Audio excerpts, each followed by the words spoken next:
Have you ever felt like your energy is fading faster than it used to? Like your brain hits the snooze button even when you're already out of bed? You get up, shuffle to the kitchen, maybe pour yourself a hot cup of coffee, but somehow your mind still feels like it's stuck in first gear. Sound familiar? Here's a little truth bomb that might surprise you. Relying on coffee alone to kickstart your brain might actually be slowing it down in the long run. That's right. There are gentler, smarter, and far more effective ways to wake up your brain that don't involve another cup of joe. And the best part? These simple things take just a few minutes each morning, but they can completely change how you feel the rest of the day.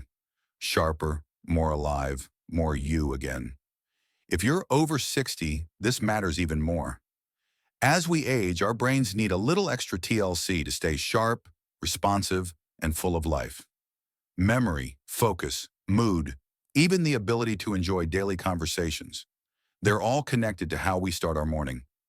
Think of your brain like an orchestra conductor. If the conductor shows up late and groggy, the whole performance falls apart. But if the conductor arrives ready, alert, and in charge, everything runs smoother. That's what this video is all about. We're going to walk through 6 beautifully simple things you can do each morning. Things that take almost no time, cost nothing, and don't require any fancy equipment. But they'll help your brain wake up, your energy stay steady, and your day feel a whole lot brighter. So let's get right into it, starting with something deceptively simple, yet powerful enough to change your entire day. Let me ask you something. When was the last time you opened your eyes in the morning and just paused? Not reached for your phone, not groaned at the alarm, not immediately rolled out of bed. I mean truly paused, took a breath, felt the weight of the blanket, noticed the light in the room, listened to the stillness. The very first thing you do when you wake up sets the rhythm for your whole day. And most people, especially as we get older, rush it. The moment our eyes open, we start chasing the day. But your brain doesn't like being chased. It likes to be invited gently to wake up. So here's the first habit. Give your brain a moment of calm before the storm. Just 60 seconds of mindful breathing before you even move. It doesn't have to be anything fancy. You can lie there, one hand on your chest, and just breathe in through your nose, out through your mouth. Slowly. Maybe count to 4 on the inhale, 4 on the exhale. This tiny pause tells your brain, you're safe. The world can wait. It lowers cortisol, the stress hormone, and turns down the volume on the mental noise. Imagine your brain is like a lake. This moment of calm is like letting the ripples settle so you can see clearly again. Now you might be thinking, breathing? Really, that's the trick? Yes, because it's not just the breath. It's how you breathe and when. First thing in the morning is when your brain is most sensitive. It's like fresh snow. Whatever you press into it leaves tracks. So if the first thing is stress or panic, your whole day carries those footprints. But if it's calm and focus, the rest of your day follows suit. Once you've taken those quiet breaths, there's a second habit that may sound even stranger, but trust me, your brain will love it. Get out of bed and splash your face with cold water. Not lukewarm, not a gentle mist. I mean cold. Ice cold if you can handle it. Why? Because cold water does something amazing. It signals to your vagus nerve, that's the big communication highway between your brain and body, that it's time to wake up. It lowers inflammation, sharpens alertness, and gives your mood a lift. It's like nature's espresso shot, but without the caffeine crash. Now you don't need to dunk your whole head in an ice bucket, unless you're feeling bold. Just a splash or two will do. Rub it on your cheeks, behind your neck, maybe even your wrists. This tiny jolt wakes up your nervous system in the best way possible. You feel more alert, more present, and best of all, more in control of your day. One woman I spoke to in Florida, 75 years old and full of fire, told me she started doing this one little thing every morning, just breathing, then cold water. She said, "Honey, I swear it gave me back 10 years of my mind." Of course, we had a laugh over that, but the point stuck. Sometimes it's not about adding more things. It's about getting back in rhythm with what your body already knows how to do. You see, aging doesn't mean losing your spark. It just means you need to be a little more intentional about keeping it lit. And these two steps, the slow breath, the cold water, are like flint and steel. They reignite something deep down, a sense of presence, a sense of I've got this. Now, once your brain is calm and your body's alert, we can start tuning up the next layer, getting your thoughts moving in the right direction. But we'll get to that in just a moment. For now, take a breath. Maybe even splash your face while you're at it. Because once we've awakened the body and settled the mind, the next step is waking up your focus. And trust me, that one's a game changer. Now that we've calmed the mind and sparked the body awake, it's time to move on to something that doesn't get nearly enough credit when it comes to brain health. Focus. And I'm not talking about laser-sharp attention like a teenager glued to a video game.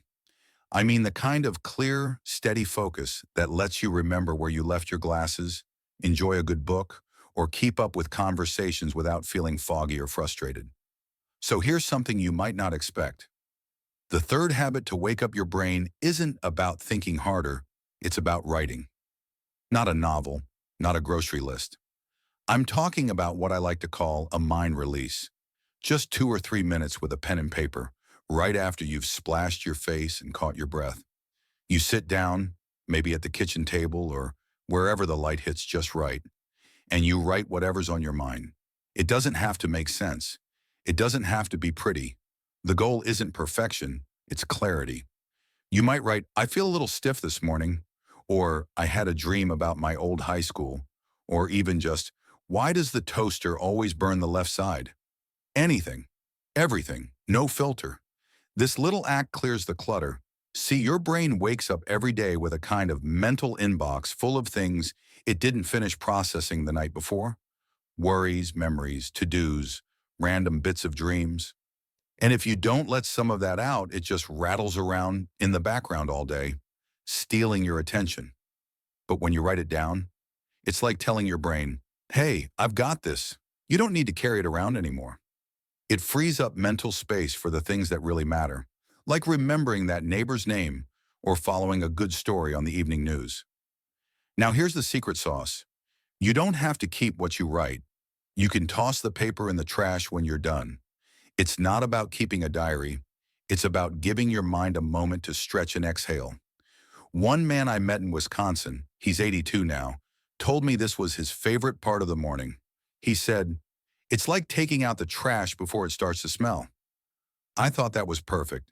And once you've done that, taken the time to breathe, splash your face, and jot down a few thoughts, you're already ahead of 90% of the world.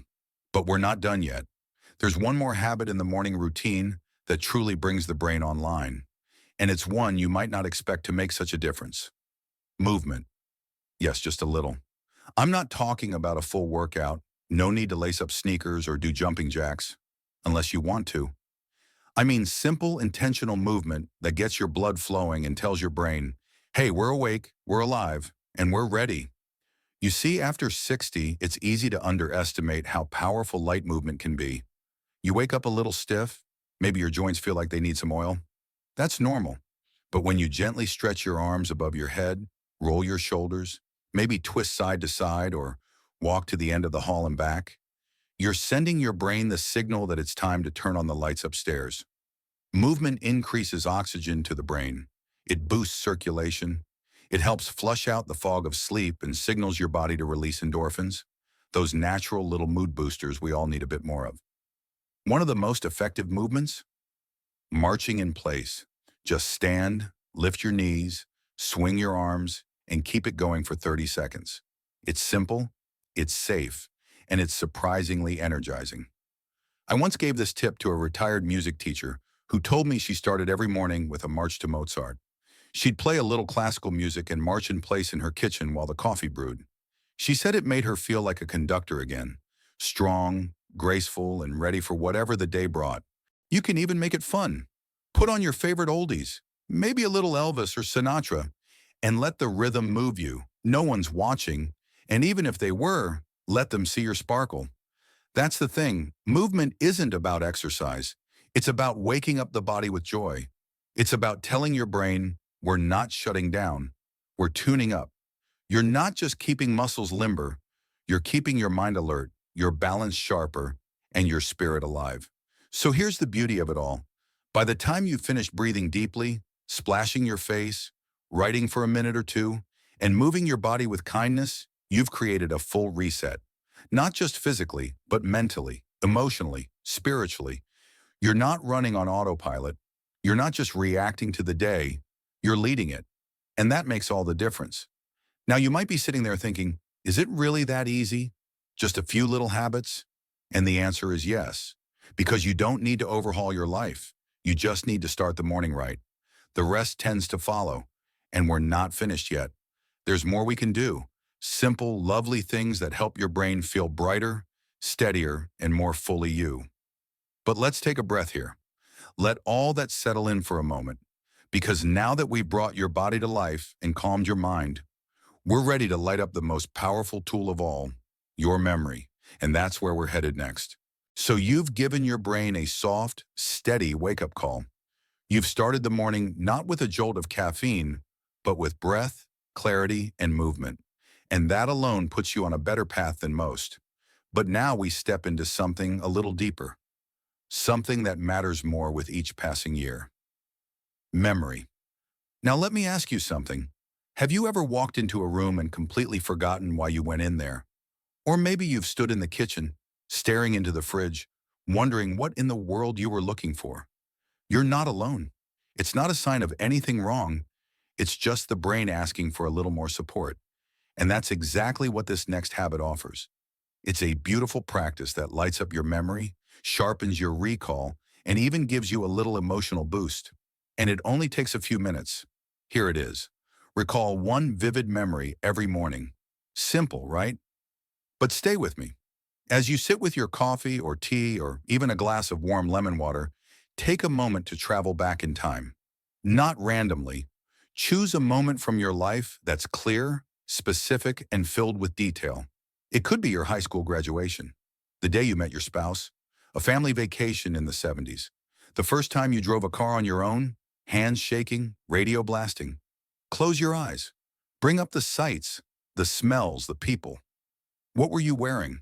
What time of year was it? What music was playing? Was the sun shining through the window? The more details, the better. This simple act of mental time travel does something magical. It reactivates neural pathways that keep your memory sharp. It also sparks the emotional centers of the brain, helping you reconnect with who you are and who you've been. You see, as we get older, memory isn't just about recalling facts. It's about feeling rooted, feeling whole. So when you revisit a meaningful memory, you're not just remembering, you're reminding your brain that it's still very much alive. There's even science behind it. Studies show that recalling positive autobiographical memories helps reduce stress, improve mood, and strengthen the hippocampus, the part of your brain most responsible for memory. Think of it like dusting off a favorite photo album in your mind, page by page, keeping the colors vivid and the stories alive. One gentleman I knew in Arizona, an old Navy man in his 80s, told me he starts every morning remembering a moment from one of his deployments. Not the tough parts, but the small joys. The way the stars looked from the deck at night. The letters he got from his sweetheart back home. He said, "It keeps my mind fit and my heart warm." That's the beauty of this habit. It doesn't just sharpen your thinking, it brings you back to yourself. It reminds you that your story is still unfolding. Now, once you've honored the past, we shift to something just as important for your brain and your spirit. Laughter. Yes, you heard me right. Laughter, humor, a little silliness to shake off the stiffness of age and wake up your joy. Because here's the thing, when you laugh, you're not just entertaining yourself, you're rewiring your brain for happiness. Laughter increases dopamine and endorphins, those feel-good chemicals that boost motivation and mood. It reduces stress hormones, it improves immune function, and maybe most importantly, it reconnects you to the lighter side of life. So how do you bring that into your morning? You don't need to become a stand-up comedian. You just need to invite humor in. Maybe it's watching a silly video clip on your phone. Maybe it's reading a classic comic strip or remembering a funny thing your grandkid said last week. Maybe it's just looking in the mirror, making a goofy face and saying, "Well, hello there, you handsome devil." You'd be surprised what a laugh can do. There's a woman I know in her 70s who keeps a little giggle journal. Each morning, she writes down something that made her laugh recently, even if it's just her cat chasing its own tail or her mispronouncing a word at the grocery store. She told me, it's like tickling my brain from the inside. And she's not wrong. When you start your day with laughter, your brain lights up, your body relaxes, your perspective softens. You remember that life doesn't have to be perfect to be wonderful. So there you have it. First, the power of vivid memory, then the gift of laughter. Together, they create a morning rhythm that not only boosts your brain, but lifts your entire being. It's not about chasing youth, it's about living fully, right here, right now. You see, waking up your brain is more than just a mental exercise, it's a soul practice. And as we continue, we'll build on this rhythm. We'll tap into deeper wells of clarity, peace, and joy, one small habit at a time. Because you're not just waking up to a new day, you're waking up to you. By now, your mornings are starting to look a little different, aren't they? There's breathing, there's splashing cold water, a bit of journaling, a little marching in place, and even a laugh or two. You're not just waking up, you're tuning in, not to the noise of the world, but to the rhythm of your own mind and body. That's real power. And we're not done yet, because now it's time to talk about something that people often overlook, what you hear first thing in the morning. Let me ask you, what's the very first sound you usually hear when you wake up? Is it the blare of an alarm? The clatter of the news? Maybe your phone buzzing with a dozen notifications, half of which you don't even want to read? We often don't realize how much sound shapes our thoughts. But the truth is, the first thing your brain hears in the morning can set your mental state for the whole day. Imagine starting your day with angry news, noisy commercials, or social media arguments. It's like inviting a storm cloud into your head before you've even put on your slippers. So here's your next brain-boosting habit. Start your day with sound that soothes and uplifts. This could mean gentle instrumental music, ocean waves, soft jazz, nature sounds, whatever makes your soul feel like it's stretching out in the sunlight. It could even be a short-spoken affirmation, something as simple as, "Today is a good day to be alive," or "I am safe, I am strong, I am still growing."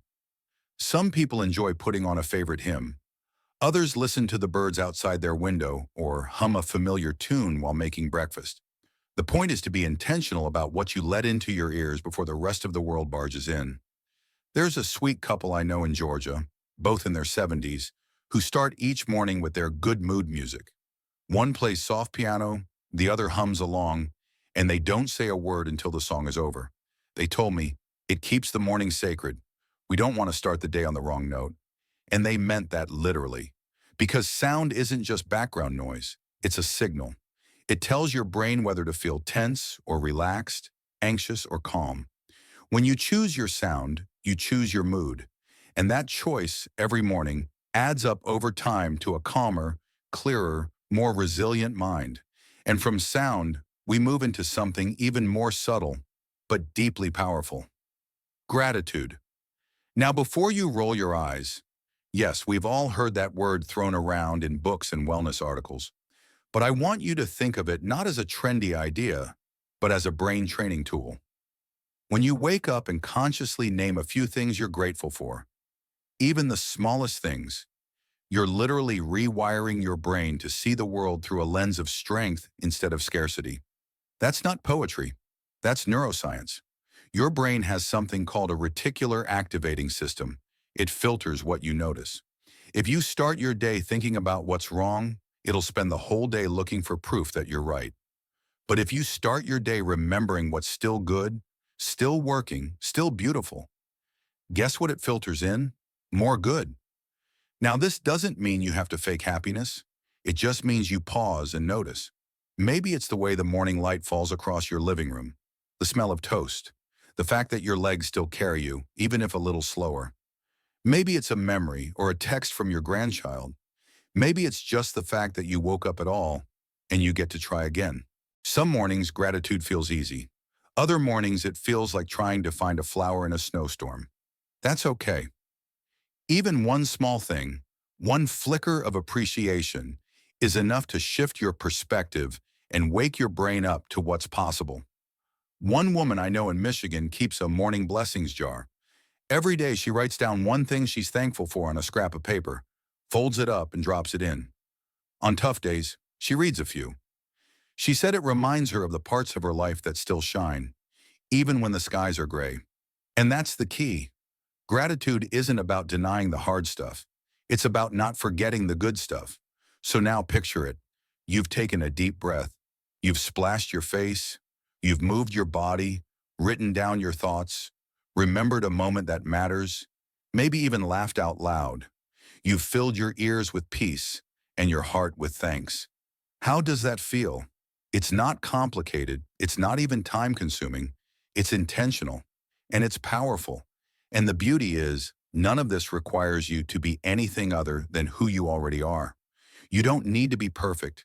You don't need to be young. You just need to be present. These small steps aren't about changing you. They're about supporting you, giving your brain and your soul a little boost, a little reminder that there's still so much life to be lived, one morning at a time. Now let's keep going, because once we've settled into this rhythm of presence and purpose, there's one more layer to add, one final note to complete the symphony.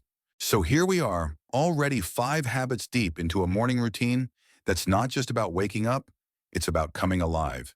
You've breathed deeply, splashed your face, moved your body, written out your thoughts, smiled at a memory, maybe even laughed at a silly moment from yesterday. You've listened to calming sounds, counted your blessings, and through it all, you've reconnected with something so many people forget in the rush of life. You still have so much power. But now it's time to bring that power outward, because all the inner peace in the world doesn't mean much if it never leaves the room. So here comes one of the most beautiful, brain-boosting habits of all, and it might just surprise you. Speak to someone you care about out loud every morning. Now, before you think I mean long phone calls or deep heart-to-hearts over breakfast, don't worry. This can be as simple as a cheerful good morning to your spouse, a quick voice message to a friend, or even just greeting the neighbor as they walk their dog past your window. What matters is that you use your voice, connect your heart, and reach out to another human being. Because here's what happens when you do. Your brain lights up in ways coffee never could. Verbal communication, even brief, taps into multiple areas of the brain: language, memory, emotional processing, social recognition. It's like flipping on switches all across your neural network. And here's something even more important. Connection keeps you young, emotionally young, socially young, vibrant, engaged, and needed.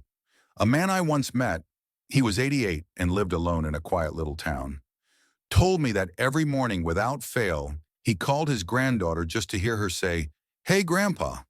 Sometimes that was the whole conversation, but it kept his soul warm all day.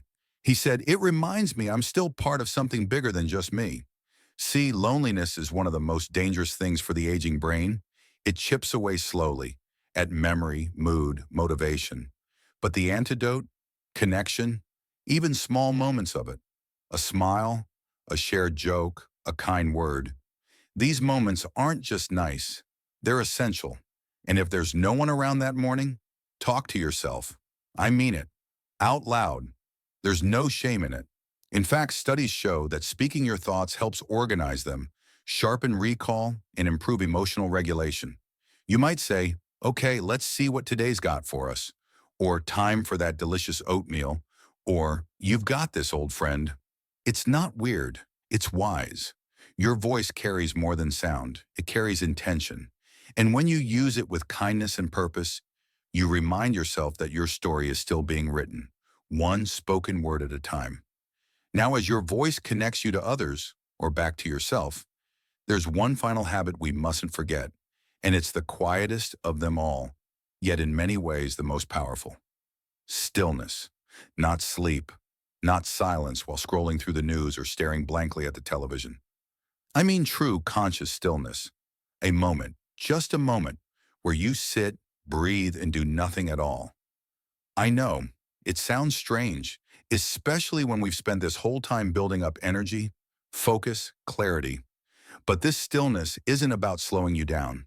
It's about grounding you before you take off. Think of it like a bird on a branch, wings tucked in, just feeling the morning air before it flies, or like the moment before an orchestra plays.